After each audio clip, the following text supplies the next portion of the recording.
दोस्तों सच्चे दिल से कमेंट बॉक्स में लिख देना जय माता दी। आज की जो वीडियो का विषय है बहुत ही सुंदर है। नवरात्रों में चाहे कुछ भी कर लेना, लेकिन यह कार्य जरूर करना। बिन पूजा पाठ के ही सारा फल मिल जाता है। आप चाहे कुछ करे या ना करे, लेकिन नवरात्रों में यह एक काम जरूर कर लेना। मैं माता रानी की सौगंध खाता हूँ, माता लक्ष्मी खुद आपके घर में चलकर आएंगे। आगे आपकी मर्जी। दोस्तों नवरात्रि में बिना व्रत बिना पाठ के आपको संपूर्ण नवरात्रि का फल मिल जाएगा। यह वीडियो ध्यान से देखना। अगर आपने व्रत नहीं रखा है कोई बात नहीं, आपको परेशान नहीं होना है, क्योंकि कभी कभी हम काम के चलते या फिर वर्क होता है या कभी कभी कुछ ऐसे हम कामों में फंस जाते हैं जिसके कारण हम माता रानी के नवरात्रों में उनको टाइम नहीं दे पाते। तो आपको परेशान नहीं होना है। अगर आपने व्रत नहीं रखा है कोई बात नहीं, पूजा नहीं कर रहे हैं नवरात्रि में कोई बात नहीं। दोस्तों बस ये एक काम आपको कर लेना है। नवरात्रि में जितने भी लोग पूजा पाठ करते हैं उससे भी आपको अधिक बढ़ करके फल प्राप्त होगा। तो ये वीडियो ध्यान से देखना। आज की जो मैं वीडियो बताऊंगा बहुत ही सुंदर है, ज्ञानवर्धक जानकारी है। इस प्रकार की जानकारी आप लाखों रुपए खर्च करेंगे फिर भी कोई नहीं बताने वाला। हमारे चैनल का मकसद है जनहित एवं जन कल्याण करना, इसलिए आप लोगों को इस प्रकार की अच्छी अच्छी जानकारी सिखाते हैं। तो आइए इस वीडियो में जानते हैं नवरात्रि में ऐसा कौन सा कार्य करने से बिना व्रत बिना पूजा या फिर बिना कन्या भोजन के सारे फल की प्राप्ति हो जाती है। मैं प्रमाणित जानकारी बताऊंगा। जो जानकारी बताऊंगा शास्त्रों के अनुसार लिखी हुई जानकारी बताऊंगा। और अगर आप भी माता रानी के सच्चे भक्त हैं, माता रानी को मानते हैं, माता रानी के प्रति आपकी आस्था है, माता रानी के प्रति आपका विश्वास है, तो आप कमेंट बॉक्स में जय माता दी जरूर लिखना। इस वीडियो को लाइक कर चैनल को सब्सक्राइब जरूर करना। और हाँ, कमेंट बॉक्स में अपनी राशि भी डाल दीजिएगा। यदि आपकी राशि के अनुसार हमारे पास कोई उपाय होगा तो वह आकर हम आपके कमेंट में रिप्लाई करके बता देंगे। चलिए समय ना रहते हुए मैं आप लोगों को जानकारी बताना चाहूँगा। देखिए, अगर आपने दुर्गा सप्तशती का सिद्ध कुंजिका स्तोत्र के बारे में थोड़ा बहुत अगर आपको जानकारी है तो उसमें लिखा होगा, आपने देखा होगा, न कवचन नार्गला स्तोत्रण हम कीलकन न रहस्यकम न सूक्ता मानापे ध्यानम चन्ना ने आंसू कुंजी का पाठ मात्रा में दुर्गा पाठ फल लभेत अति देवी देवानामपि दुर्लभम। अर्थात भगवान शंकर माता पार्वती को बताते हैं कि ना कवच की जरूरत है, ना किसी भी प्रकार का कोई बड़ा अनुष्ठान करने की जरूरत है, ना पूजा पाठ करने की जरूरत है। केवल सच्चे मन से अगर नवरात्रि के समय में कोई भी व्यक्ति पूरे मन के साथ, पूरे विश्वास के साथ, सच्ची लगन आस्था के साथ अगर दुर्गा सप्तशती में वर्णित सिद्ध कुंजिका स्तोत्र का पाठ कर लेता है तो संपूर्ण दुर्गा पाठ का फल उन्हें प्राप्त हो जाता है। जो भी आप व्रत रखते हैं माता रानी के लिए, आप चाहते हैं कि माता रानी का आपके ऊपर आशीर्वाद प्राप्त हो, माता रानी की कृपा मिले, आपकी कोई अधूरी मनोकामना है वो चाहते हैं आपकी अधूरी मनोकामना पूर्ण हो जाए, सरकारी नौकरी हेतु पितृ दोष, राहु दोष, मंगल दोष, कर्ज दोष, शनि दोष, कर्ज का दोष, गरीबों का दोष मात्र पल भर में दूर होगा। तो अगर आपने नवरात्रि का व्रत रखा है तो वो सारे फल अगर आप चाहते हैं और उसका 1000 गुना फल प्राप्त हो जाए तो नवरात्रि के समय में दुर्गा सप्तशती का पाठ जरूर करना। और जो लोग नवरात्रि का व्रत नहीं रखे हैं, किसी कारणवश उन्हें टाइम नहीं मिल पाया है, ऐसे व्यक्ति दुर्गा सप्तशती में वर्णित सिद्ध कुंजिका स्तोत्र का पाठ जरूर करना। पूर्ण रूप से आपको नव दुर्गा माता का पूजा पाठ करने से, नव दुर्गा के 9 दिन व्रत करने से, कन्या भोजन कराने से जो फल प्राप्त होता है, दोस्तों केवल इस पाठ को सच्चे मन से अगर एक दिन अगर आप जो है नवरात्रि के दिन एक दिन बस केवल आप जो है बैठ कर के जप लेते हैं तो पूर्ण रूप से आपको फल प्राप्त हो जाता है।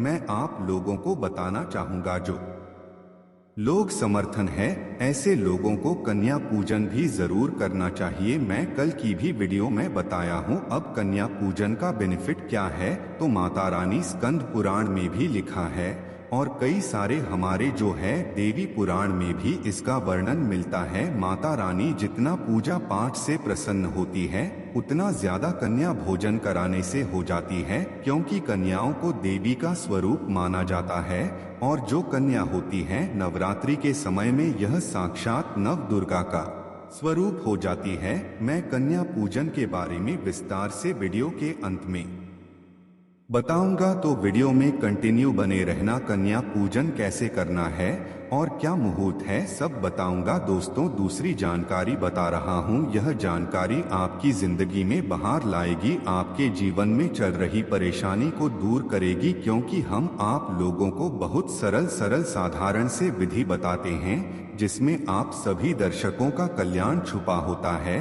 तो नवरात्रि के दौरान आपको एक पुष्प का पौधा जरूर लगाना है। मैं इसका फायदा भी बताऊंगा, कौन कौन से पुष्प लगाने चाहिए। हमारे धर्म शास्त्रों के अनुसार कहा गया है दोस्तों, अगर कोई व्यक्ति मंदिर के किनारे में मदार का पौधा लगा दे, ध्यान से सुनिए, जो सफेद कलर का मदार का पौधा होता है किसी भी मंदिर के किनारे में लगा देते हैं। ये पुष्प वहां पर उपस्थित जो देवी देवता हैं, मंदिर में जो रहने वाले जो देवी देवता हैं, जैसे शिव मंदिर है, शिव मंदिर में मदार का पौधा लगाते हैं, तो इसका एक पुष्प अगर कोई भी व्यक्ति रख करके चढ़ा दे शिव मंदिर में जाकर के, तो आपको एक स्वर्ण दान के बराबर पुण्य की प्राप्ति होती है। तो मदार का पौधा लगाने से इसमें जो फूल खिलेंगे वो जाकर के देवी देवताओं को चढ़ाए जाएंगे, तो उसका आपको जो है पुण्य की प्राप्ति होगी। जो व्यक्ति चढ़ा रहा है उसको आधा फल मिलेगा और आधा फल आपको प्राप्त होना शुरू हो जाएगा। तो मदार का पौधा अगर कोई भी व्यक्ति नवरात्रि के समय में किसी भी शिव मंदिर है, माता रानी का मंदिर है, उनके समीप में जाकर के लगाता है तो अक्षत पुण्य की प्राप्ति होती है। ना इसमें आपको व्रत करना है, ना पूजा पाठ करने की जरूरत है, बस आप जो है कोई भी फूलों का पौधा लगा सकते हैं। इस श्रेणी में आते हैं जैसे मदार का पौधा, सदाबहार का पौधा। सदाबहार हमेशा हरियाली रहता है और ये हमेशा फूलते हैं। ऐसे फूल का आपको चयन करना है जो हमेशा फूलते रहे, जिसमें फल फूल आते रहे। तीसरे नंबर पर आता है कनेर का पौधा। जो कनेर का पौधा है ये देवी माँ का श्रृंगार कहा गया है। कनेर के पौधे से अगर कोई भी व्यक्ति कनेर का पौधा सफेद कलर का अगर कनेर है तो फिर इसे अति उत्तम माना जाता है। कनेर के पौधे को पार्वती का स्वरूप कहा गया है। धर्म शास्त्रों में तो कनेर का पौधा चढ़ाने से माता रानी बहुत प्रसन्न होती है और गोदान के बराबर हमें फल की प्राप्ति होती है।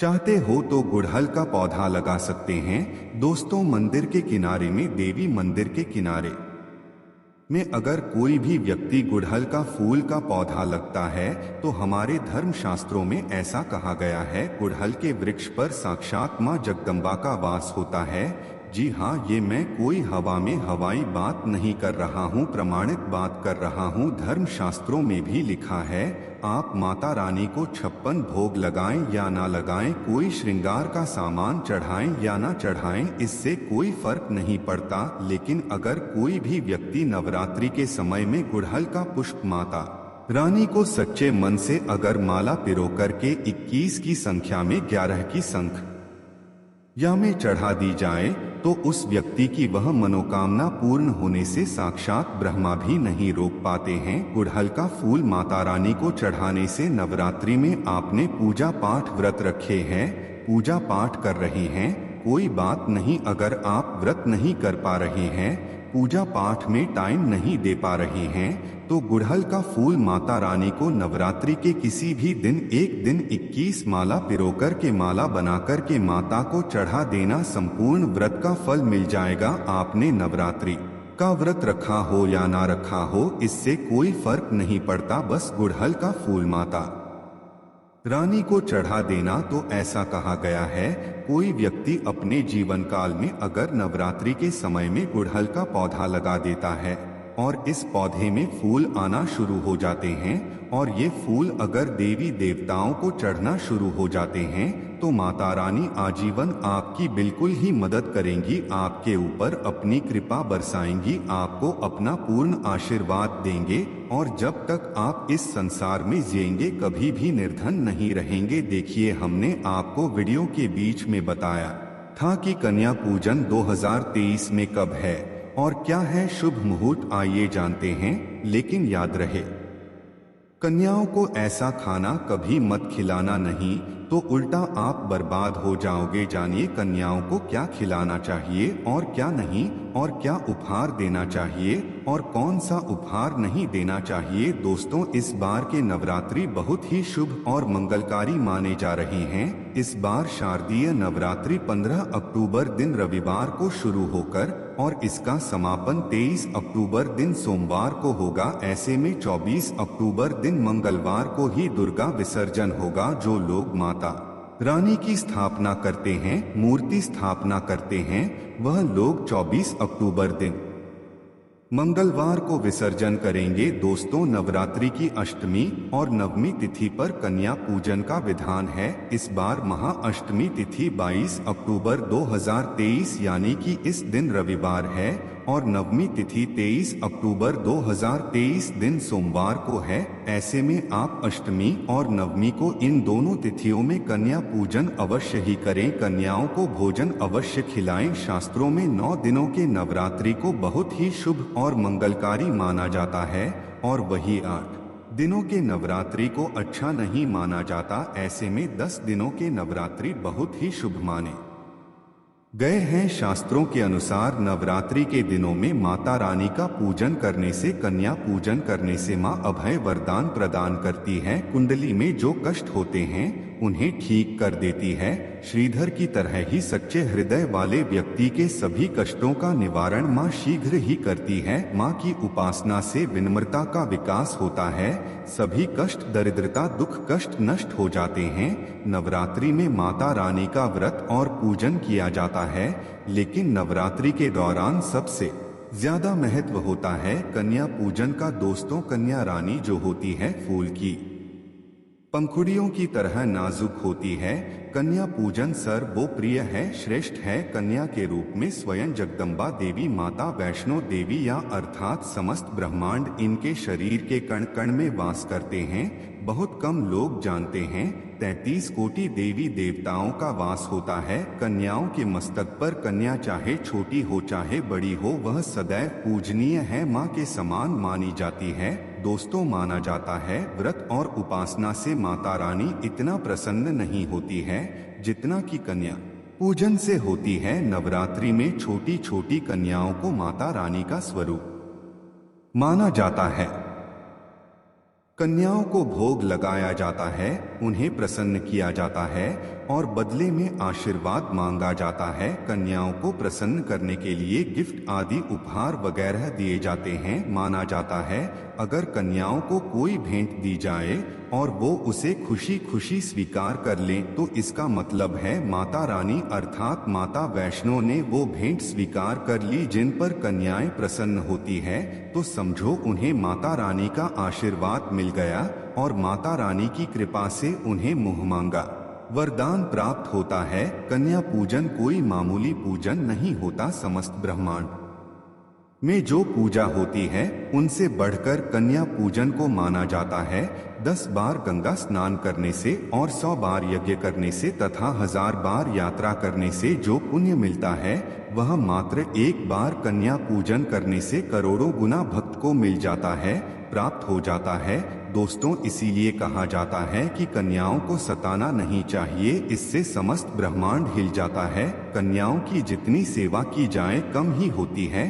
कन्या ये कोई मामूली नहीं होती। कन्या के रूप में स्वयं उनके मस्तक पर विराजमान होकर स्वयं देवी चलकर आपके घर तक आती है। नवरात्रि में 2 साल से लेकर 10 साल तक की कन्या का पूजन होना चाहिए। अष्टमी अथवा नवमी को कन्याओं के पैर धोकर भोजन कराना, उपहार आदि देना श्रेष्ठ माना जाता है।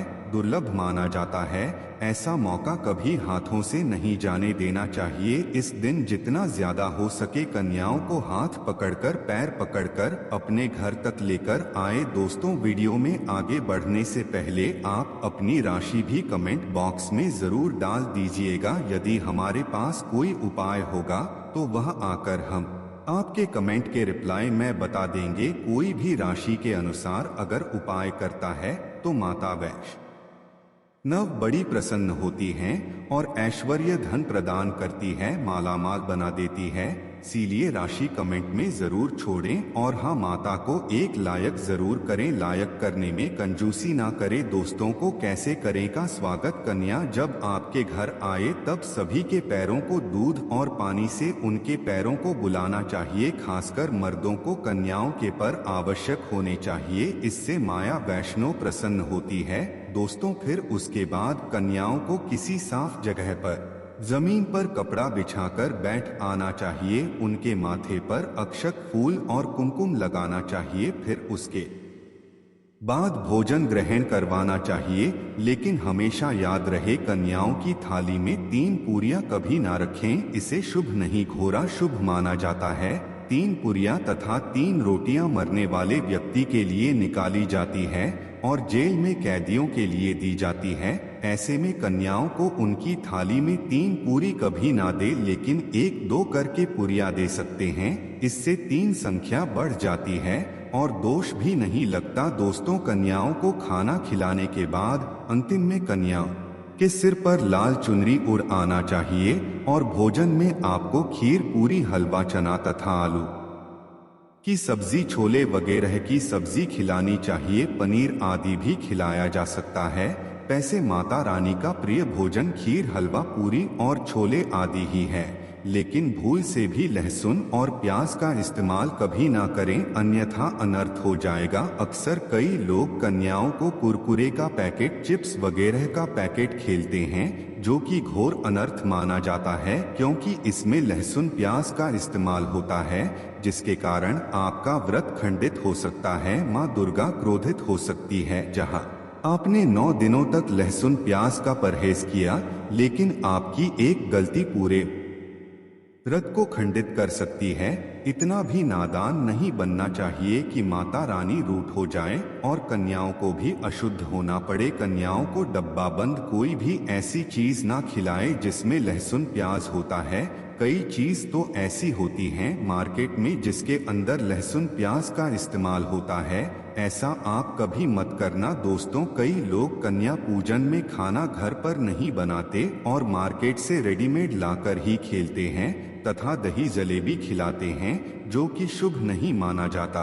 दोस्तों, में ऐसा खाना वो लोग खिलाते हैं जिनके घर में मान लीजिए कोई दुर्घटना आदि हो गई है या घर में कोई बीमार है या कोई मुसीबत है, तब वो ऐसा करते हैं। लेकिन अगर आप स्वस्थ हैं, आपको कोई पीड़ा नहीं है, तो ऐसा भूल कर भी नहीं करना चाहिए। माता रानी दही जलेबी नहीं, आपके हाथों का बना भोजन खाना चाहती है, आपका प्यार चाहती हैं। फिर चाहे आप घर में एक ही पूरी क्यों ना बनाएं माता के लिए, पर आप स्वयं ही अपने हाथों से माता रानी को भोजन खिलाएं। देखिए, भले ही आप दही जलेबी खिला सकते हैं, परंतु माता को घर का बना हुआ शुद्ध भोजन ही अति प्रिय है। खासकर नवरात्रों के दौरान घर में पका खाना अवश्य बनाना चाहिए। माता रानी बहुत प्रसन्न होती है। घर का बना पक्का खाना ही कन्याओं को खिलाना चाहिए। हमेशा याद रखें, कन्याओं को प्लास्टिक के बने दोने में खाना नहीं खिलाना चाहिए। ऐसे बर्तन पूजा पाठ के लिए शुभ नहीं, अशुभ होते हैं, क्योंकि प्लास्टिक के ज्यादातर बर्तन जो होते हैं जानवरों की हड्डियों द्वारा बनाए जाते हैं।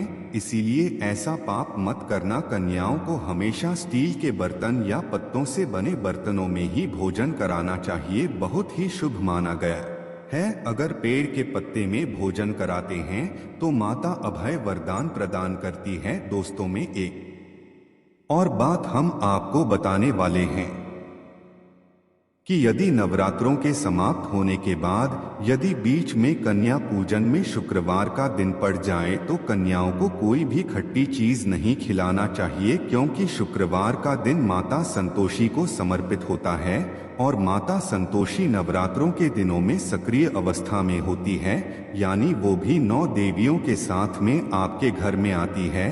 इसीलिए कन्याओं को भूलकर भी शुक्रवार का दिन अगर पड़ जाए तो खट्टी चीज घर में नहीं बनाना चाहिए और कन्याओं को भी खट्टी चीज नहीं खिलाना चाहिए। घोर पाप लगेगा, आपका किया कराया सब बर्बाद हो सकता है। खट्टी चीजों से माता संतोषी रुष्ट हो सकती है, चिढ़ सकती है, आपको श्राप दे सकती है। इसीलिए नादान ना बने दोस्तों। भोजन कराने के बाद कन्याओं की थाली में एक लौंग जरूर रखना चाहिए, क्योंकि लौंग देवी शक्ति तथा दुर्गा माँ को बहुत प्रिय है। लौंग माता शक्ति का प्रतीक होती है। लौंग में नवदुर्गा का वास होता है। इन 9 दिनों में माता रानी को लौंग का भोग ही लगाया जाता है और खाना खाने के बाद कन्याओं को लौंग अवश्य अर्पित करें। माता रानी को अमृत से बढ़कर लौंग प्रिय है, इसीलिए कन्याओं को थाली में चुपचाप एक लौंग जरूर रख दें। आपका भाग्य चमक जाएगा। माता लक्ष्मी आपके जीवन में धन की कोई भी कमी नहीं होने देंगे। दोस्तों, आपको बता दें कन्याओं को उपहार में क्या दे। कन्याओं को खुश करने के लिए उनकी थाली में दक्षिणा डालें, ताकि आपके घर में संपन्नता बनी रहे तथा धन की कोई भी कमी ना हो। कन्या जब आपके घर से खुशी खुशी धन लेकर जाती है तो वह भी आपको खुशी खुशी कई गुना आपको धन प्रदान करती है। इस समय कंजूसी मत करना, खुशी खुशी कन्याओं को धन अवश्य देना। कन्याओं को कोई सुंदर गिफ्ट दे सकते हैं। शास्त्रों में बताया जाता है कि कन्या जितना खुश होती है, माता रानी उतना ही जल्द फल की प्राप्ति प्रदान करती है। ऐसे में आप कन्याओं को चॉकलेट बॉक्स दे सकते हैं तथा खूबसूरत कपड़े दे सकते हैं। याद रहे काले कपड़े ना दे और स्टील के बर्तन भी गिफ्ट के तौर पर दे सकते हैं। याद रहे कि कन्याओं को लोहे का कोई भी सामान नहीं देना चाहिए, नहीं तो राहु केतु का प्रभाव आपके जीवन में प्रवेश कर जाएगा। राहु काल तथा राहु दोष आपको लग जाएगा, आप बर्बाद भी हो सकते हैं। दोस्तों, जब कन्या अपने घर के लिए प्रस्थान करें तो उनके चरण जरूर छू लें और अपने मन में अपनी प्रार्थना को पूरा करें। सच्चे दिल से मांगी हुई मुराद माता रानी अवश्य ही पूरी करती है। सच्चे दिल का मतलब होता है मन में कोई भी लालच ना हो, और अगर वो लालच माता को पाने के लिए बन जाए तो उसे बोलते हैं सच्ची श्रद्धा और सच्ची भक्ति। ऐसी भक्ति के आगे स्वयं 29 कोटि देवी देवता आपको नमस्कार करते हैं। दोस्तों, नवरात्रों के दिनों में अगर मिल जाए आपको यह संकेत तो समझो माँ दुर्गा आपके घर में आ चुकी है। यह संकेत बताते हैं माँ दुर्गा का आशीर्वाद आपको प्राप्त होने वाला है। तो आइए शुरू करते हैं। दोस्तों, पहला संकेत, जब आप कलश स्थापना करते हैं तो जड़ से निकली हरियाली बहुत ही शुभ मानी गई है। कहा जाता है कि जड़ से निकली हरियाली हमारे भविष्य में होने वाले अच्छे और बुरे होने का संकेत देती है। ये सभी बातें हमारे आने वाले साल का भविष्य बताती है। यदि आपने जॉब हुए हैं और वो किसी कारणवश नहीं हो पाए हैं तो यह संकेत बड़ा ही मनहूस माना गया है। कहा जाता है कि नवरात्रों में जौ अगर सूख जाते हैं या बढ़ते नहीं हैं तो आपको समझ लेना चाहिए कि ये साल आपका खराब होने वाला है तथा घर में कोई बीमारी आने वाली है, या दिन दुगनी रात चौगुनी आपकी कम होने वाली है या घटने वाली है। दोस्तों, ये धन हानि का संकेत माना गया है, क्योंकि आपने कोई ना कोई गलती ऐसी कर दी होगी जिसके कारण माता रानी नाराज हो गई है। इसीलिए माता से आप क्षमा अवश्य मांग ले। माँ अपने भक्तों को अवश्य माफ करती है। एक माँ ही होती है जो अपने बेटे को, अपने लाल को हर गलती पर माफ करती है, लेकिन ऐसा बेटा किस काम का जो माँ से माफी ना मांगे। इसीलिए माता रानी से अपनी गलती की माफी अवश्य मांग ले। मियाँ वैष्णव अपने भक्तों को कभी निराश ही नहीं करती, बल्कि उन्हें धन धान्य से और खुशियों से परिपूर्ण बना देती है। और दोस्तों, यदि जो हरे भरे हो जाते हैं तो यह शुभ संकेत होता है। इससे आने वाले समय में आपको बहुत ज्यादा ही धन लाभ होगा। माना जाता है कि 1 रुपए का सिक्का या चांदी का कोई भी सिक्का जड़ के बीचों बीच में अगर मिट्टी में दबा दिया जाए तो घर में सुख समृद्धि आती है। माता लक्ष्मी दौड़ी दौड़ी चली आती है। जो के अंदर हमेशा 1 रुपए का सिक्का अवश्य डालना चाहिए। जड़ को खाली नहीं रखना चाहिए, उसमें धन वगैरह अवश्य डालना चाहिए। इससे माता का आशीर्वाद सदैव परिवार पर बना रहता है और जीवन में कोई भी संकट नहीं आता। खाली जो मतलब धन भी खाली, खुशियां भी खाली ही मिलेंगी। दोस्तों नंबर 2, यदि आपकी नींद नवरात्रों के दौरान सुबह 4 बजे के आसपास खुलती है तो इसे बड़ा ही शुभ संकेत माना जाता है, क्योंकि यह समय ब्रह्मा मुहूर्त कहलाता है। इस समय देवी शक्ति अपने सच्चे भक्तों को ही जागती है। इस समय उठाना मतलब माता की कृपा प्राप्त करने के बराबर माना गया है।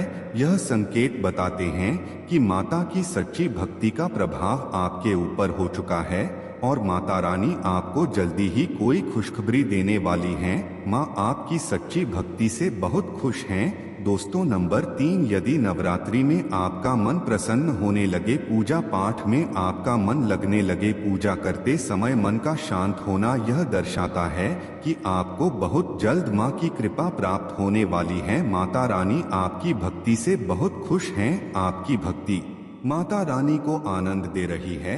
ऐसे व्यक्ति को समझ जाना चाहिए कि उसके जीवन में अब अच्छा समय आने वाला है। दोस्तों नंबर 4, नवरात्रों के दौरान अगर माँ के गले से फूल गिर जाएं तथा जो के हरे भरे पत्ते अगर बिन हवा के हिल जाएं तो इसे अति उत्तम माना गया है। ये संकेत बताता है कि माता रानी का आगमन आपके घर में अस्थायी रूप से हो चुका है। आपको माता लक्ष्मी की कृपा प्राप्त होने वाली है। ये संकेत कुछ खास लोगों को ही दिखाई देते हैं। माना जाता है कि पूजा करते समय अगर धुआं अधिक बढ़ जाए तो इससे यह पता चलता है कि आपके घर से गरीबी हमेशा हमेशा के लिए जाने वाली है। भूत प्रेत आत्मा है अब आपके घर से हमेशा के लिए जाने वाले हैं। पूजा करते समय धुएं का अधिक होना बहुत ही शुभ और मंगलकारी माना गया है। यह संकेत भविष्य में अच्छे परिणाम को दर्शाते हैं। दोस्तों नंबर 5, द्वार पर गाय का आना। वेदों में बताया जाता है कि नवरात्रि के दौरान गाय माता का घर में आना बड़ा ही शुभ संकेत माना गया है। नवरात्रि में द्वार पर गाय का आना अत्यंत शुभ है। यदि आपके भी द्वार पर गाय आती है तो गाय के माथे पर कुमकुम लगाना ना भूलें तथा गाय को रोटी जरूर खिलाएं। इससे माँ दुर्गा अत्यंत प्रसन्न होंगी और आपकी झोली खुशियों से भर देंगी। द्वार पर गाय का बार बार आना भी जीवन में आने वाले अच्छे संकेतों की ओर इशारा करता है। दोस्तों नंबर 6, सपने में शेर का दिखाई देना। अगर आपके सपनों में माँ दुर्गा दिखाई देती है अर्थात कोई भी देवी अगर आपके सपनों में दिखाई देती है तो बड़ा ही शुभ माना गया है। नवरात्रों के पावन अवसर पर माता के दर्शन किसी खास भक्तों को ही होते हैं।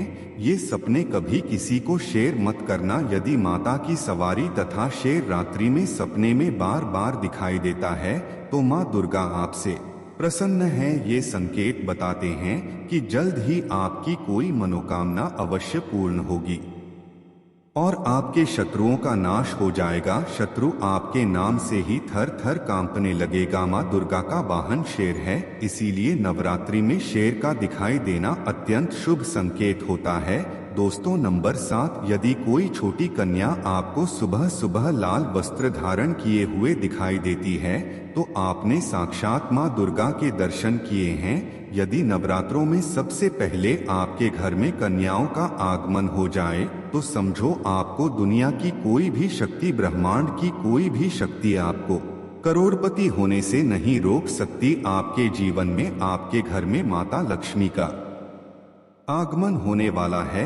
आप दिन दुगनी रात चौगुनी तरक्की करेंगे। अब आप खुशियां मनाएं और मिठाइयां बांटें। ऐसे में कन्याओं को भरपूर तरीके से खुश रखें और उनका आगमन दूध से चरण धुलाकर करें, कोई भी कंजूसी न करें। दोस्तों माता रानी आपको यह संकेत दे रही है कि अब आपका बुरा समय समाप्त हो चुका है। अब जीवन में सुख समृद्धि के द्वार खुल जाएंगे। दोस्तों नंबर 8, घर पर उल्लू का आना। यदि माँ लक्ष्मी का वाहन उल्लू नवरात्रि में आपके घर पर आकर बैठ जाए तो ये भी शुभ संकेत है। इसका अर्थ है कि माँ लक्ष्मी का आपके घर में प्रवेश हो चुका है और आपकी आर्थिक स्थिति और मजबूत होगी।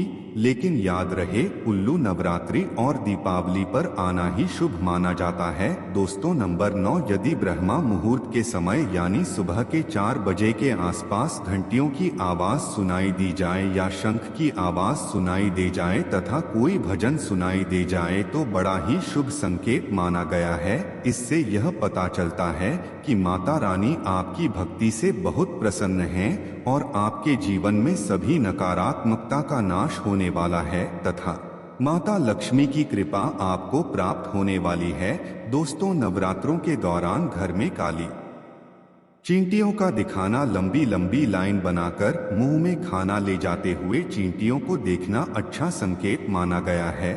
और यदि मंदिर में पूजा करते समय कोई छिपकली आदि दिखाई दे जाए या मंदिर के स्थान की ओर छिपकली चली जाए तो बड़ा ही शुभ संकेत माना गया है। इससे यह पता चलता है कि आपको माता लक्ष्मी की कृपा प्राप्त होने वाली है, माँ का आशीर्वाद आपको मिलने वाला है। नवरात्रों के दौरान मंदिर में छिपकली का दिखना बहुत ही शुभ संकेत माना गया है। आपकी भक्ति का फल आपको शीघ्र ही मिलने वाला है, क्योंकि छिपकली को माता लक्ष्मी का प्रतीक माना गया है।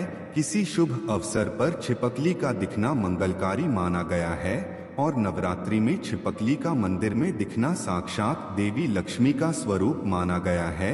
दोस्तों अगर आप वाकई में मां वैष्णो की कृपा पाना चाहते हैं तो कमेंट बॉक्स में लिखें जय माता दी, माता रानी आपकी झोली खुशियों से भर दे। मां वैष्णो के लिए एक लाइक तो बनता है।